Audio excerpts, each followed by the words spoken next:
On this episode of the Launchpad podcast, we're going to live react to the lottery, and then our next three segments will be depending on what goes down. So I don't know which pick we're gonna get. You'll find out with us. Hopefully, it's an enjoyable podcast for y'all.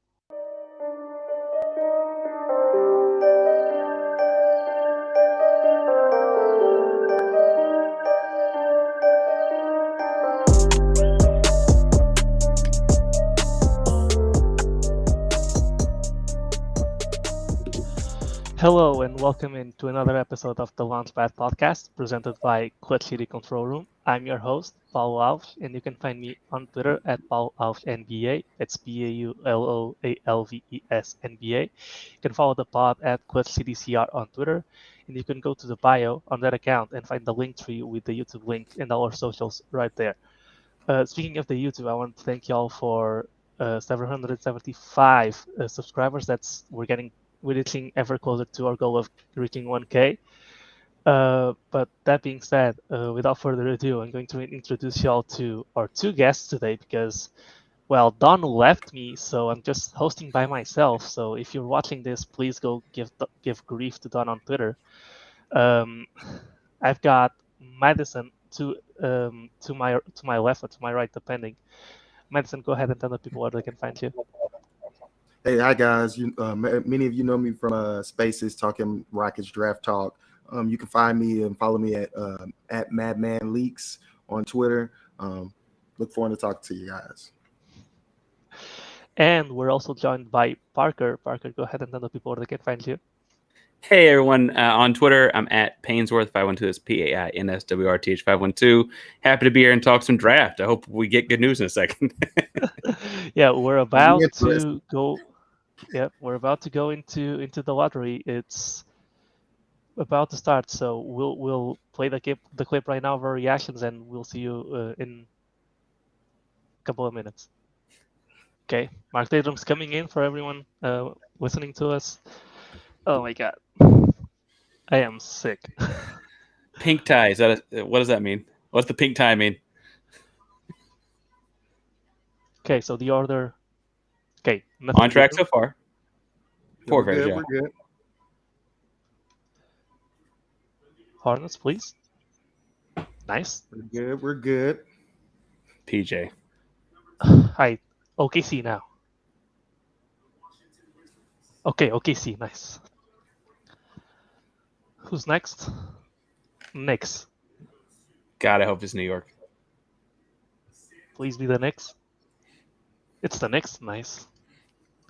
So far, so good, guys. Washington next. It's all chalk so far. Yeah, Washington next. Washington. Nice. All right, we're still chalk. All right. Good. It's the Spurs now. Y'all had bet on the Spurs jumping up. No, Mad said the Spurs. I'm hoping for chalk here. Spurs, we're still good. Let's go. What's next? Pelicans now with the Lakers pick. If they jump up. Pels, we're still on chalk. Let's go. Kings next. Kings next. I had predicted the Kings jumping too far, so.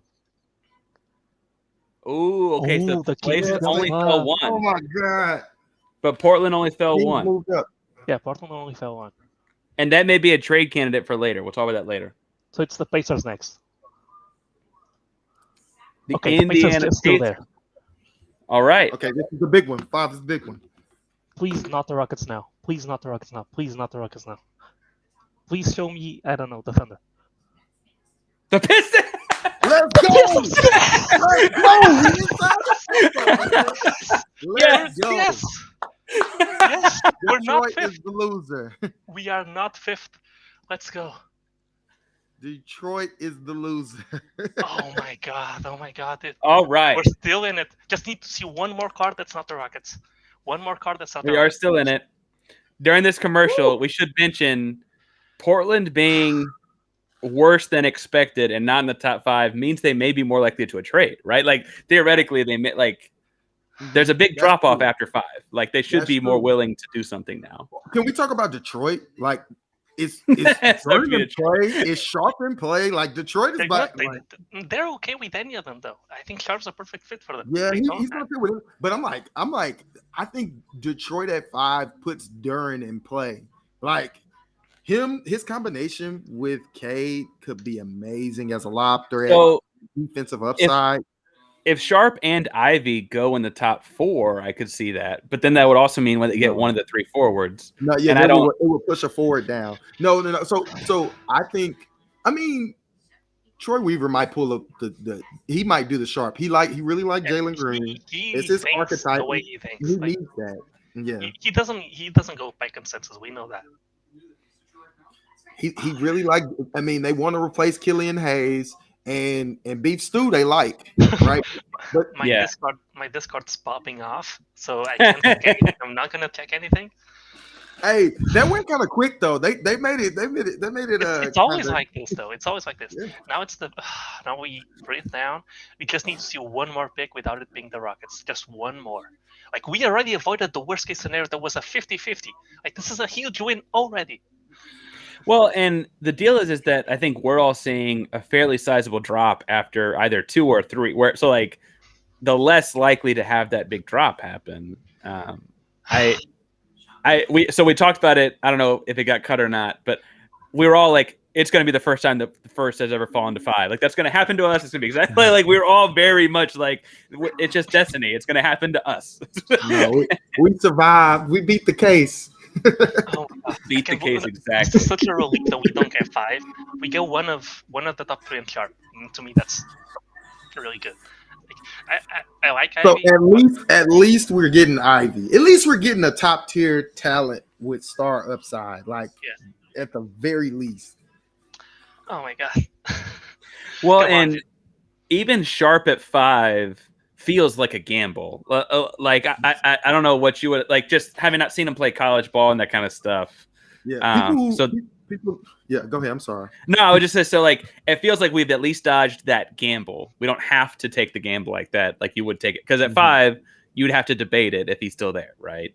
Yeah, I'm really happy. I was really low on Sharp. Oh, I mean, the guy really hasn't shown anything. It's all your imagination, and people are just falling in love with the tools. And I'm like, there's so many guys with those tools in the NBA who aren't anything. You know what I mean? So I'm just like, I'm really happy we don't have to make that choice. Jeez.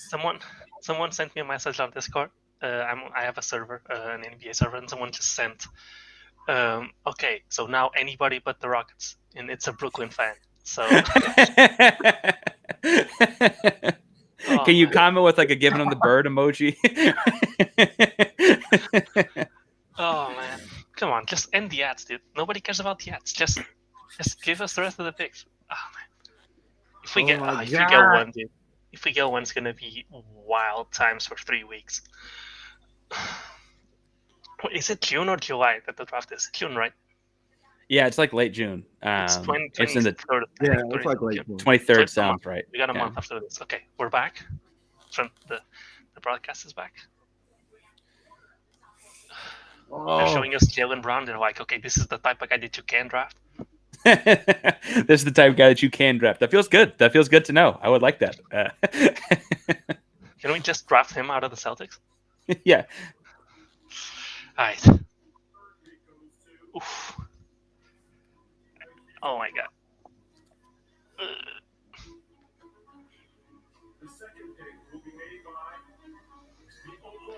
Okay, please not the Rockets. It's not the Rockets. It's not. We got a top 3 pick. We got a top 3 pick. Let's go. We getting a big 3. Okay, we got all right. 3. I'm good. All right. I don't care. I'm good. All right, we're okay. We're okay. All right, I'm good now. So, one Oklahoma City, and we got top 3. I'm all good. All right, number 3. We just let it fall to us, man. I'm about to say that kind of helps. We just let it fall. Of the 3 forwards, there will be one available. We've got one of the 3 forwards. I feel okay about this. Right. The decision is going to be made for us, guys. We're actually okay. The decision is going to be made for us. And we're back. In this segment, we're going to go through well, the lottery that just happened and see who do we think each team's going to pick at their spot all the way through 5. And we've also defined that next segment we'll talk about the Brooklyn pick and see like who do these guys and myself like considering where we landed in the lottery. I think that'll be really interesting to see. That being said, just reading out the lottery results, the Magic jumped 1 spot to 1. The Thunder jumped 2 spots from 4 to 2. The Rockets dropped from 1 to 3.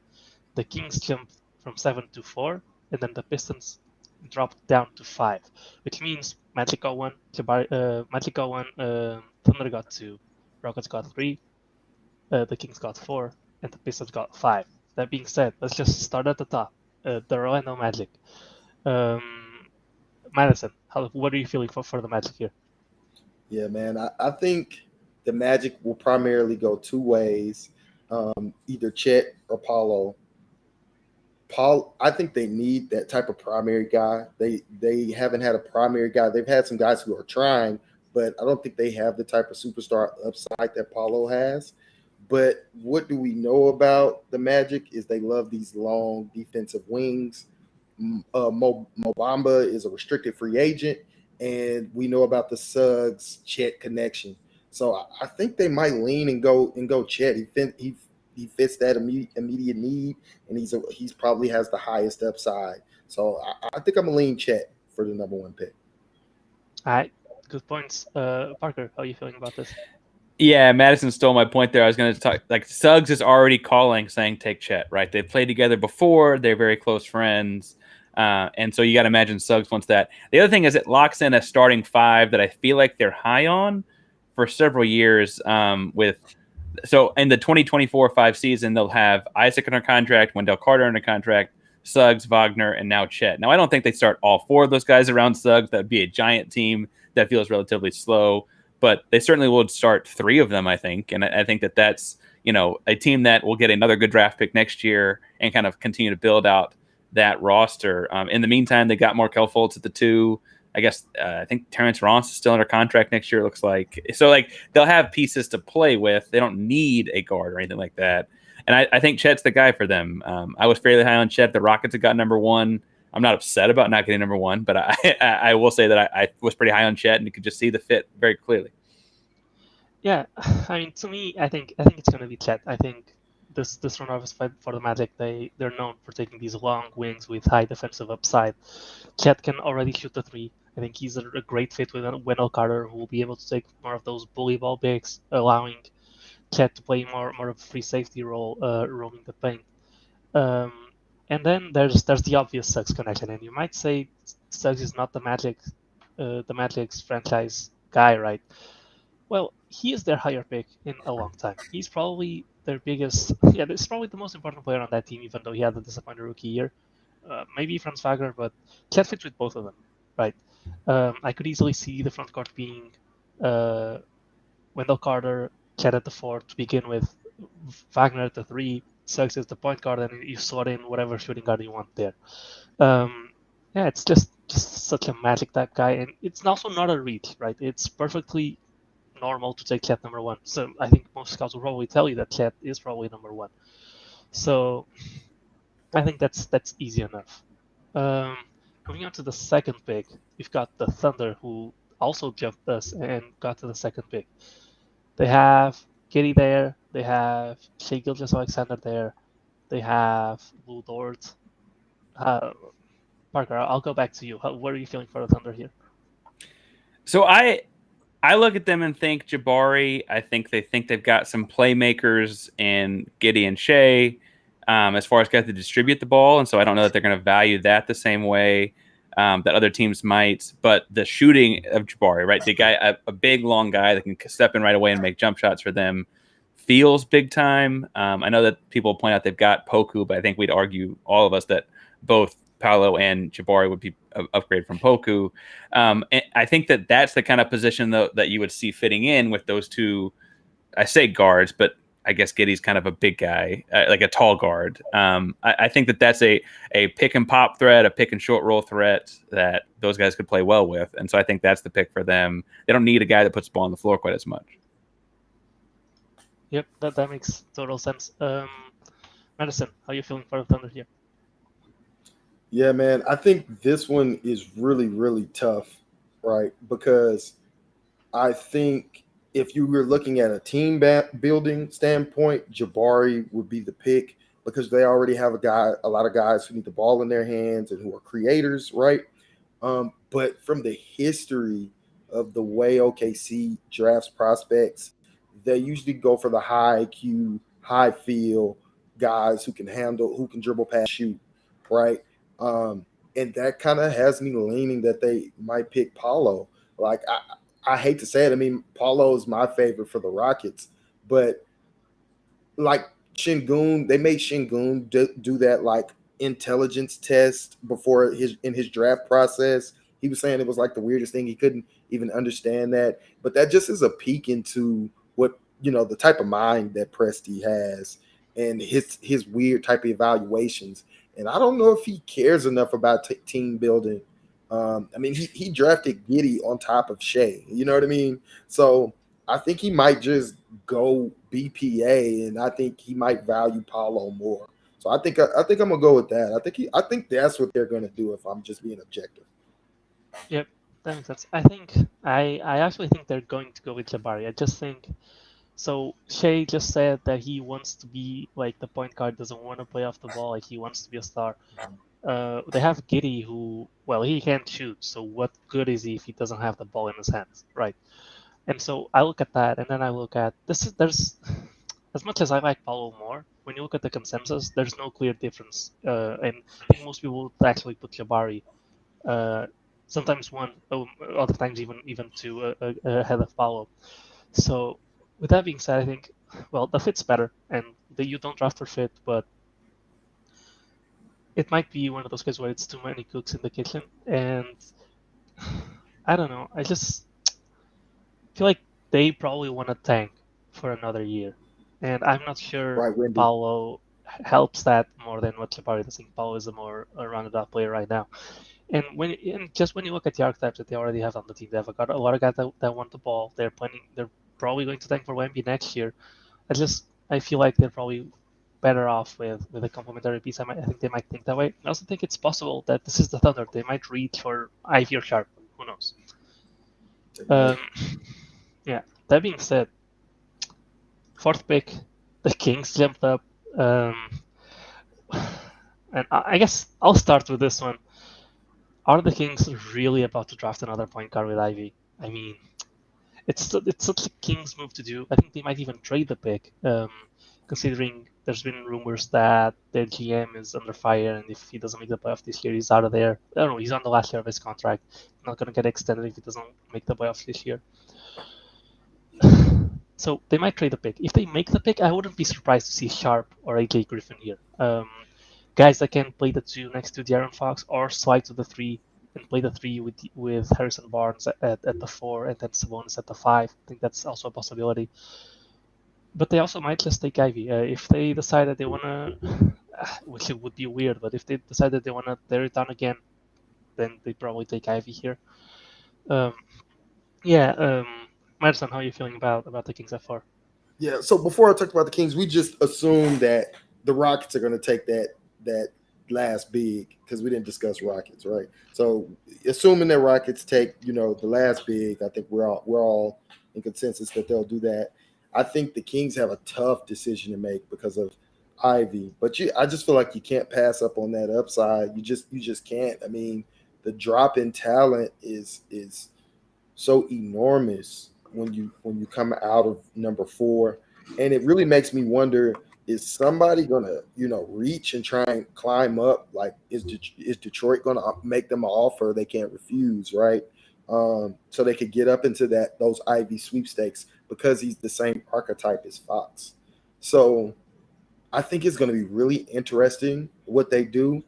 I think they're a trade target for sure, but ultimately, if they make the pick, it has to be Ivy. But there's no telling with that type of management is going to make a decision on. But if they make it, I think they should make the Ivy pick. Yeah, absolutely. What Parker, Kings, Kangs, whatever you want to call The them. What are they Kangs. picking? They're in a tough spot here. Of all the teams to jump to 4, so teams like jump up spots but not jump into the top 3, I feel like Kings they're actually in a weirdly not great position because the natural 4 pick is a guard. It's either Sharp or Ivy. I'd probably lean Ivy, but it's not my pick to make. I wonder if this is where you see stuff start to get a little crazy and you see like Keegan Murray, right? Somebody that's bigger that maybe we might have predicted going a little bit later.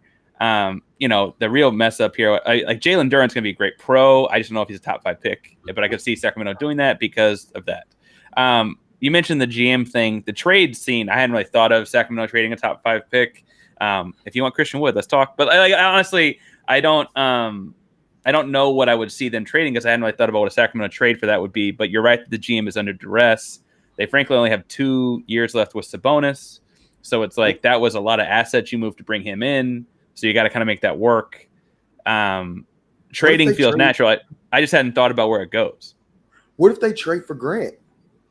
What if the Pistons give Grant for that number 4 pick? We know the Kings are in win now mode. That Grant would be perfect next to Sabonis and the other guys, right? And they would have a really versatile lineup.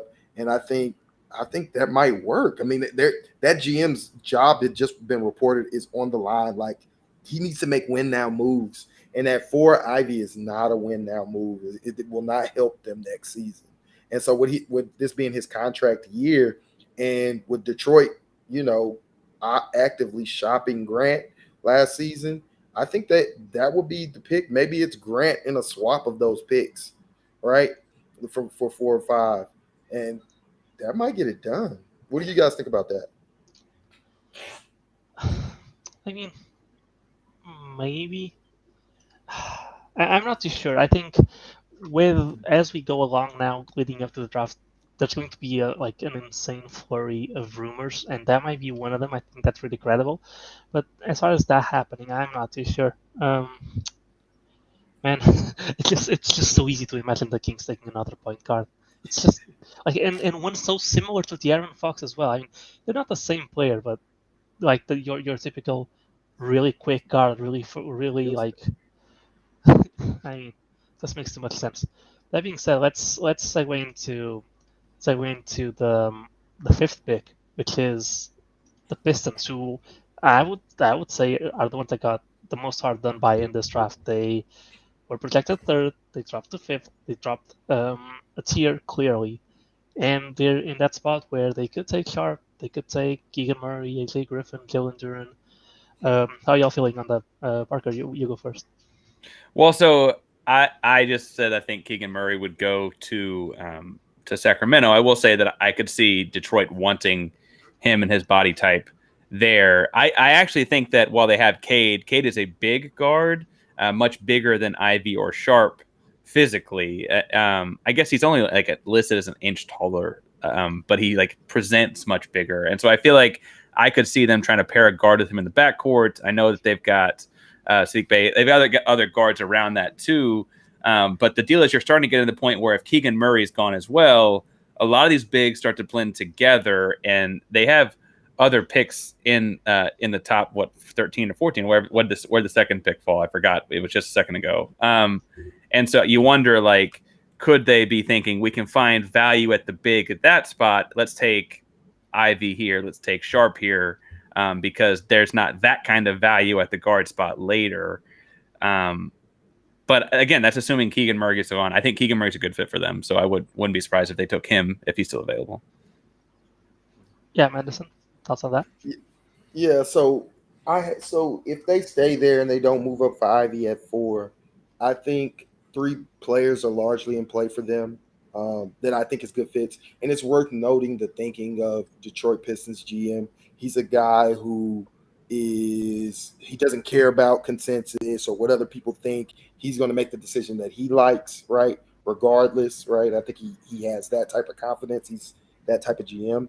And I think Duren is a really intriguing pick because of his defensive upside and his ability to play next to Cade as a lob threat. I think that's a dangerous combination for the type of player that Cade is. He's the same archetype of Harden and Trae Young, and We know how deadly Capella is in those lineups, and that gives you the type of vertical spacing that Cade would need to make those drives and those kickouts. Um, Also, I think Matherin is a possible choice. As we know, Killian hasn't been working out for them, got them, and they need more shooting on the team. Right, Sadiq is like the only good 3-point shooter on that team, and so I think Matherin's movement, shooting, and just giving Cade a reliable target on the perimeter will really help them. And I think Matherin is being underrated. He should be considered at 5 just because he has the ability to be the type of movement shooter that JJ Redick, Buddy Hield, and those running across screens type of shooters that draw a lot of defenses out. And if you combine that with his defensive ability, that's a really valuable player, right? So I think those two guys and Sharp, if he wows them in workouts and that GM believes in him, he's going to pick him hands down. And I think we'll know pretty soon. Like I think people will know pretty soon if Detroit likes Sharp or not. So yeah, that's Yeah, my I'll be to me. I think it will boil down to two picks. I think it will be either Keegan Murray or, I mean, three, Murray, Sharp, or Duran. I think it could be Duran if they are not happy with Beef Stew playing center position. They want someone who's taller, a lob threat, someone who can be a defensive anchor. Could totally see them taking Duran there. Could totally see them taking Sharp if he wows them in workouts. He would be a great fit with Cade.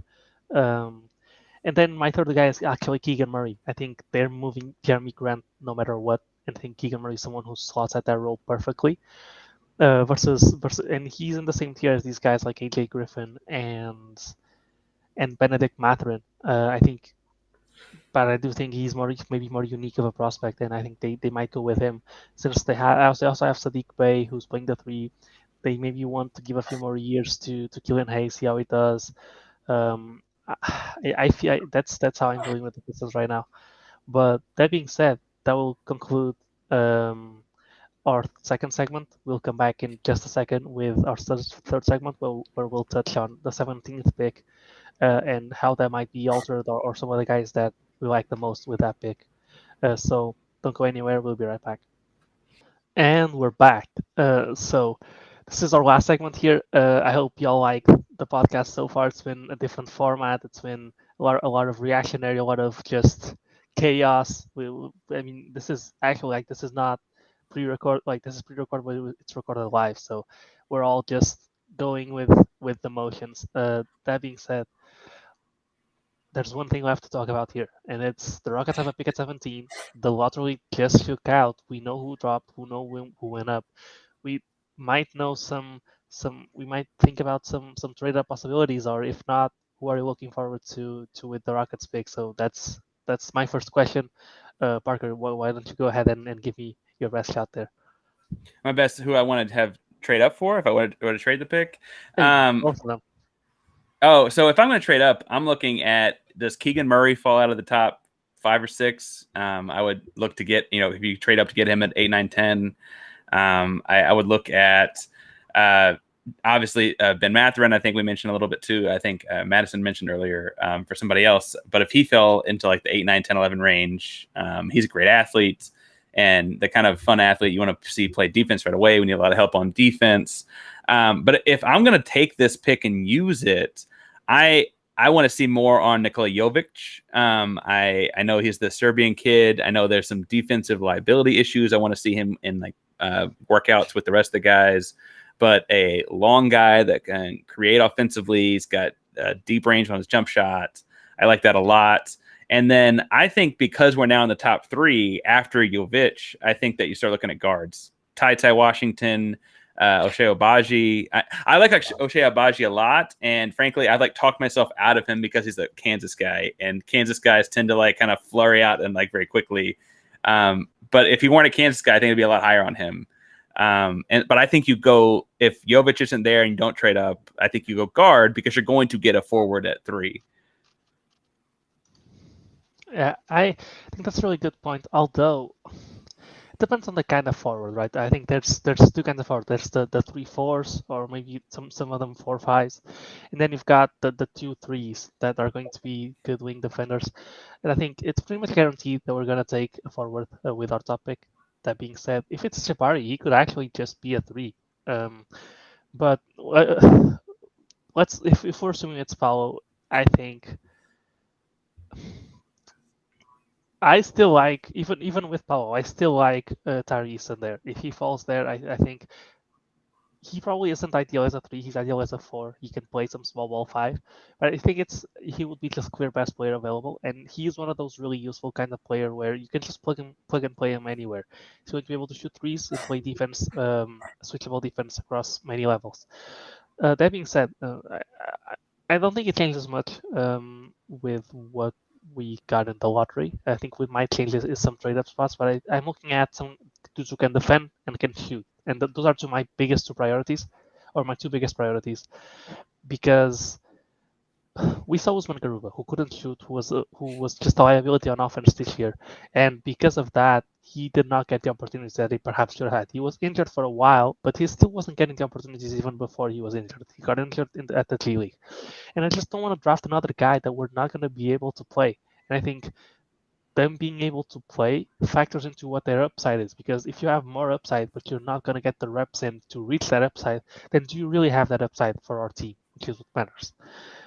So I like him. I like Akbaji, who I don't think makes it past Cleveland. I like Wendell Moore.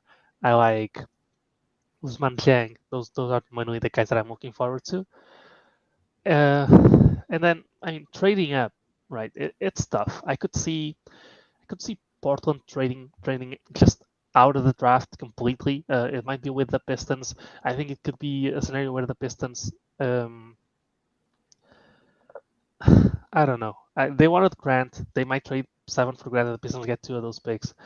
I think they're like a clear okay, this is probably a team that's going to do something, because if it was a top 4 or 5 pick, then they could look at it as, oh, this might be a franchise cornerstone that might help Lillard. This far down, you're likely getting a role player. You might as well get someone experienced. But if we were targeting someone with Paolo, I probably would not go Keegan Murray. I would probably target Benedict Mathurin, maybe Jalen Duran, depending on how you're feeling about Şengün and Paolo's fit. If we don't know, Sharp's a big question mark. If Sharp falls, I think he would be a good trade-up candidate to fill that 3 spot, at least for the time being. But yeah, that's mostly how I've been feeling. What about you, Madison? Yeah, so I agree with you guys. I thought you guys gave some good prospects. I think we should have, if Benedict Mathurin or Dyson Daniels begins to fall down the board, I think we should make aggressive plays for them. Whether it be the Pelicans, I think the Pelicans have a lot of picks right now. They're in a win now situation, and maybe we could entice them with some Eric Gordon, Christian Wood plus picks. I think we should be aggressive if Dyson or Benedict begins to fall with Portland, with New Orleans, and with Oklahoma City. You know, just to see if we could maybe get up in there and get one of those key guys. Far as targets for the 17th pick, since we know we're going to get one of our bigs at 3, I think we should look for guys to fill in at Garrison Matthews' role. So at the 3, right? I think we want wings who are defensive and can do a couple of things. Maybe even a wing that can handle some ball handling duties to help KPJ out from time to time. And so, as many of you guys know, Jalen Williams, maybe a reach for a lot of people, but I think he's just a complete prospect, and the Rockets should consider him at that pick. I think he'd be able to play seamlessly with KPJ and Jalen. I think Tari is a really good guy. If Tari falls there, we have to go there. If Sohan begins to fall, I think we should look at that as well. And we should, maybe Malachi Branham, but I'm not good. I'm not happy with Malachi's fit with the team. But I think we should go defensive 3-and-D wing plus that has an opportunity to start in Garrison Matthews' role. Yeah, I think that makes sense. I think something that's also worth discussing is, well, looking at it, right? you want to trade up, but you also what are we looking to give up when trading up in specific? Because I could see the Blazers valuing Wood, Gordon. The Pelicans, they could value him, but Gordon at least is so hated in New Orleans that it's like, I don't know if I know the front office is not ran by fans, but surely they take into consideration that the guy's probably gonna get booed out of the arena every single time. Um, and then Wood for the Pelicans also, I mean, they have Valanciunas, they have Zion, they have Herb Jones, they have all these guys, right? Although Herb Jones is kind of positionless, I just don't see where Wood fits there. And if you're bringing on Wood just to be a bench guy, does he really have that much value? So I kind of don't see it with the Pelicans. The Spurs just never make trades. I don't know. I will say though that you could see Houston start trading to get some more assets in the 24 and 25 drafts, because I think that's when we have to start handing the pick to Oklahoma, right? And so we're starting to lose our own pick at that point. I wonder if you can make that swap with Portland, like you mentioned, Paulo, and then like Portland could and if you're Houston, you're banking on Portland falling apart by 24 or 25, right? Like you're thinking that those could end up being really strong picks. Meanwhile, they're thinking, can they hold on to Dame Lillard until then, right? I don't see Wood in New Orleans though, because that's kind of the spot they're going to tell Zion he can play, right? Like bluntly, like they think Zion's going to come back and play the 4 as well. Yep. Well, I mean, they probably talked themselves into him floor so that Zion can operate down low, right? Defensively, I don't know if they know that will be terrible. Like it'll be an absolute disaster. But they're looking for a stretch guy who can help him out that way. But I think Jackson's been kind of turning into that type of guy. I think moving back is definitely an option. Like once you get outside of 14, I feel like once you get from 16 to 40, a lot of those players are interchangeable. They can fall, and so moving back and getting later picks in other drafts, we know Rafael Stone is valuing that, maybe an option, and then he can get a guy like Roddy, who we don't have to work out with, or some of the other players that may fall, right, like Caleb Houston and guys like that. I'm looking at this order and I'm thinking, well, what's out of place here? And I'm looking at the Kings and I'm like, the Kings probably don't want to make this pick. So if the Kings are trading back, who wants to trade up? I would say probably the Pistons, but that's just one spot. Probably the Spurs. Like, what if the Kings were the team receiving? So imagine the Kings are trading back from 4 to, let's say, the Knicks. The Knicks, I think there's someone who would love Ivy. See, the Knicks are trying to trade up to 4. The Kings trade down to 11, where the Knicks are, but they get 11 and they get Christian Wood, who I think would be a good fit with Sabonis, at least offensively. Imagine they get Eric Gordon, who would be one of their most experienced shooting guards. I can't really remember. They don't really have anyone else to play that 6-man role. No one with experience. They've got guards, just no experience like Gordon has. So I'm struggling to see how the salary would fit. I'll have to look into it, but something like that, where the Kings are trading back to 11 and they're getting one of those two guys, and maybe they're getting pick 17, and then you've got New York who's trading 11 plus whatever to move up. I think that could be something interesting, because I struggle to see the Kings making this pick again. I just think they're gonna move somewhere, and the Rockets might be able to get involved in whatever trade the Kings decide to do there. Well, and I guess the theory there would be is what are you giving up versus how high are you climbing? Because I think we all identify there will be guys at the 8, 9, 10 spot we all would like to see in a Rockets uniform, right? Like that's not necessarily the question. It's just what do you have to give up to go get those guys. I think the interesting thing if you look at Sacramento, I'm sorry to cut you off, but I thought the Sacramento specifically, Harrison Barnes is the awkward contract. He's $18 million. He you think that he's probably a guy they need to replace in the grand scheme of their team. But I don't know who's going to take that on. That's just a weird fit piece. I had to look it up, but he really is making $18 million next year. Yeah, I mean, but they didn't just restructure his contract? So I think they're trying to win, right? So if their GM is under fire, they need win now moves. and I think he's a winning player, so they might keep him. But I definitely think the number 4 pick is not a win now move, but it could be a major asset in getting a piece that is win now. And it's just like, who in the lottery has that piece? And for me, it's Detroit, right? Like for me, it's Detroit, and they'd only have to move back one spot to do it. And they could still get a really good shooter, which they need some floor spacing. And Benedict, like Benedict Mathurin could come in right now and shoot the ball. You know what I mean? Like he could come out right now and space the floor for them. And so I wonder if they lean. I mean, if I was the Kings GM in his situation, I'd be thinking to do something like that. I don't know. Is anybody else in the lottery have a player that impactful they trade? I'm looking at the Kings right now, and I'm looking at, rather than Harrison Barnes, I'm looking at Rashawn Holmes, who cannot fit with Sabonis whatsoever. Neither of them can space the floor. And I'm thinking, if you replace Holmes with someone like Christian Wood, right, that's on offense a much better fit. They make about the same salary. And then you can start looking at the Knicks. And would the Knicks like to get someone with like Rashawn Holmes if they don't want to pay Mitchell Robinson? He would probably be their starting center. That could be something interesting where so we trade 17 and Wood to the Kings. We get 11, and the Knicks get, and then the Knicks trade. So the Knicks will need to get. So the Knicks will need to give up something to get up to 4. That's probably what I'm struggling. Well, and would we get Mitchell Robinson in that deal, or how are you? Because where's Mitchell go? Where's Robinson go? Because Robinson is a free agent. Oh, and you're talking about paying. I got you. You're talking about just the fit.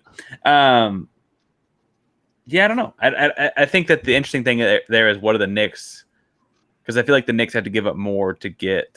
They have to give up something to get to 4, right? They have to give up, that's a premium pick. Number 4 is a premium pick. They got to give up a premium asset to get into that top 4, right? Because they're going to have competition.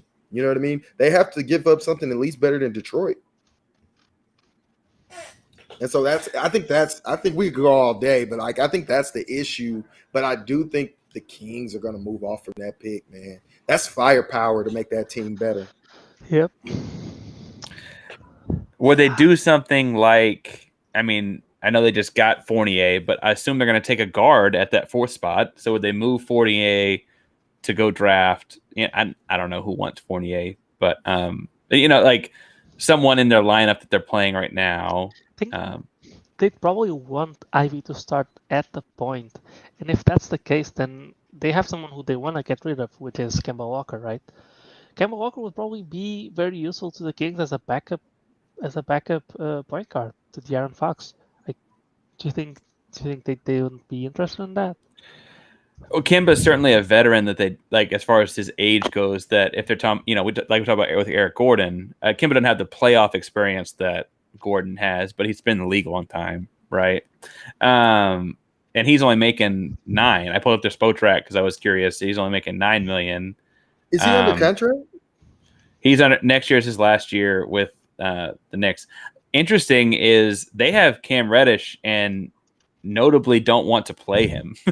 He's making $5 million, right? Like I don't know what you're going to do with that, but he could be in a package. I mean what I think is they have been rumored to have been trying to move Julius Randle, right? And I think that is the type of play they're going to need. They're going to have to give up an all-star to get into the top 4, right? I think they want to move on from him and his new contract. I don't think they think he's worth it. And the Kings are incompetent enough to think that might work. You know what I mean? Like they're the one person who was like, let's just get another star. I can see their owner like, oh, Julius Randle's good. Let's get another star. It is the same guy that wanted, what's his name? In the draft that everybody talks about all the time. Was it Azonia? It's a bunch of them. It's a bunch of them. It's the same guy that took Bagley over Luka. He took Bagley over Luka, right? We're talking about the same guy? No, it's the Stauskas video. If y'all have never seen that one before, there's a Stauskas video that's hilarious. I could see. Yeah, go ahead. That Cam Reddish point's really interesting because Cam Reddish would feel a need for the Kings. He could come in and be their small forward, like if they're trading, like so if they're giving up Holmes and getting 11, 17. No, they're getting 17. They're getting Christian Wood, and they're getting probably draft capital. Reddish and probably draft capital from the Knicks. The Knicks are probably going to have to give up one one lightly protected pick down the line, which a Knicks pick is like a gold mine. Um, and then the Kings can just flip that and flip that pick and whatever they want to do with, like they can flip that pick and maybe use that with one of their bigger contracts to try and get another star with their actual picks, which are also gold mines and are also worth a lot.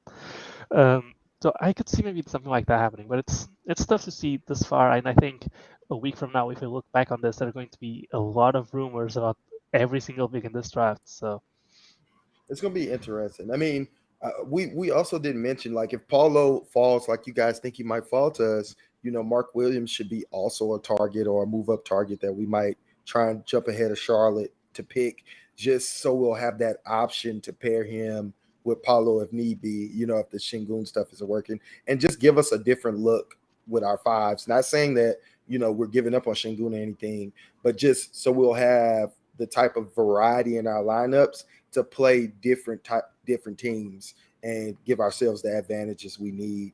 I I think the trade up stuff is interesting. We just got to find teams in that top 14 who want the players that we have, and I think Jayshawn Tate is like probably our best asset right now, Jayshawn Tate, and so I would like think of Tate, Eric Gordon, and Christian Wood. Like, what teams really need those type of players and who are trying to make that step up, combined with the 17th pick to move up. The team we hadn't mentioned is, and I'll just say it that is Washington. Washington at 10. Like, what are they doing with? They just went out and got Porzingis. They've got like Kuzma, and they got odd pieces. And like, what do they do to kind of tie that all together? I wouldn't think a team with Porzingis is looking to get younger. I wouldn't. I don't think that they're trying to get a lottery type guy. I could see them doing. Yeah, but I don't know that they're trying to get a 20-year-old point guard, I guess. And so I could see them doing something funky as well. They're kind of unpredictable because they're Washington, but I could see them doing something funky. yeah, they're known for drafting these international prospects in the late, like from like 8 through to 15. I mean, Rui Hachimura, Danny Avdija. I mean, there's another guy there that's right for the taking in Dyson Daniels if they want to keep going that route. That was, but that's mostly like a running joke. Yeah, man, I think that's gonna do it for us. I think that was a pretty good pod. I think everybody's kind of exhausted. It's been a roller coaster of emotions. I don't know. I'm just happy, man. I'm just so happy. I'm happy. I'm happy. We Rockets Twitter. We don't have to fight. We're just gonna let the chips fall. God is gonna select our big for us at 4. We're just gonna let me ask 3, and we're just gonna be happy with whoever we get. Hopefully it's Paulo, but I'm welcoming the other 2 if it's not. So let's get it.